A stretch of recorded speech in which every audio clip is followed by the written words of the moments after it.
அப்போ வந்து அந்த சாங்க வந்து வழக்கமா பாடுற பாடகர் பாடுனாங்கன்னா, இது வந்து டியூன் புதுசா இருக்காது.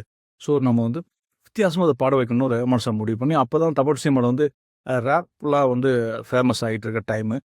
இப்போ நெறைய பிரைவேட் ஆல்பம்லாம் வருது இல்லையா? அதுக்கெல்லாம் முன்னோடி அது, அந்த காலகட்டம். அப்ப ராப் சிங்கர்ஸ்லேருந்து அப்போ வந்து சுரேஷ் பிட்டுன்னு ஒருத்தர் இருந்தாரு. அவர கூப்ட்டு, அவர இந்த பாட வச்சாங்க. அவரு 2, 3 விதமா பாடுனாரு. அந்த 2, 3 விதமா பாடுனது ஒரு விதத்த ரஹ்மான் சார் செலக்ட் பண்ணா, அதுதான் இப்ப நம்ம கேட்டது.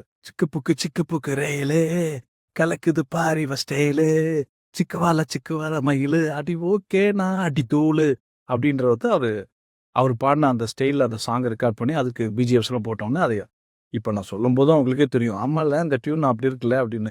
இத்தன வருடம் கழித்து இத ஏன் நான் இப்ப ஷேர் பண்ணேன்னா, ஸோ ஒரு விஷயம் நமக்கு தோணும்போது, அது நம்மளிடம் உள்ள இருந்த ஒரு விஷயம். அது திரைக்கதையோ, இல்ல பாடலோ, இல்ல பாடலுக்கான காட்சி அமைப்போ, எந்த விஷயமா இருந்தாலும் சரிதான். அது நமக்குள்ள இருந்து தோணும் பட்சத்தில், அத நம்ம வந்து அதுல வந்துருக்கு, இதுல வந்துருக்குன்னு அப்ப தூக்கி போட வேண்டிய அவசியம் இல்ல. அத தெரியாமல் எப்படி பண்ணலாம் அப்படிங்கிறப்போ, அது வந்து புதுசா வந்துரும். அதுக்கு பேர் தான் பேக்கேஜ் அப்படின்னு சினிமாவோட ஒரு லாங்குவேஜ். நம்ம என்ன குடுக்கணும், அது என்ன ஒரு பேக்கேஜ்ல குடுக்கோன்றத பொறுத்து தான் இருக்குது அப்படின்றது. நீங்க பார்த்துருப்பீங்க. இந்த ஸ்டார் ஹோட்டல்ல தயிர் சாதம் குடுப்பாங்க. நம்ம வீட்லயும் தயிர் சாதம் பண்ணுவோம். ஸ்டார் ஹோட்டல்லயும் தயிர் சாதம் சர்வ் பண்ணுவாங்க. அதே தயிர் சாதம் தான். ஆனா அத சர்வ் பண்ணும்போது அது மேல வந்து கொஞ்சம் கருவேப்பிலைய வச்சு, கொஞ்சோண்டு கேரட் தூவி போட்டு, அதுல ஓரமா ஒரு பச்சை மிளகாய் வச்சு, அழகா ஒண்ணு சர்வ் பண்ணுவாங்க. பார்க்கறதுக்கே தயிர் சாதமா அப்படிங்கிற மாரி இருக்கும். எதுவா இருந்தாலும், அத நம்ம குடுக்கக்கூடிய பேக்கேஜ்ல அழகா குடுத்தா, அது பார்க்கறதுக்கு புதுசா இருக்கும்.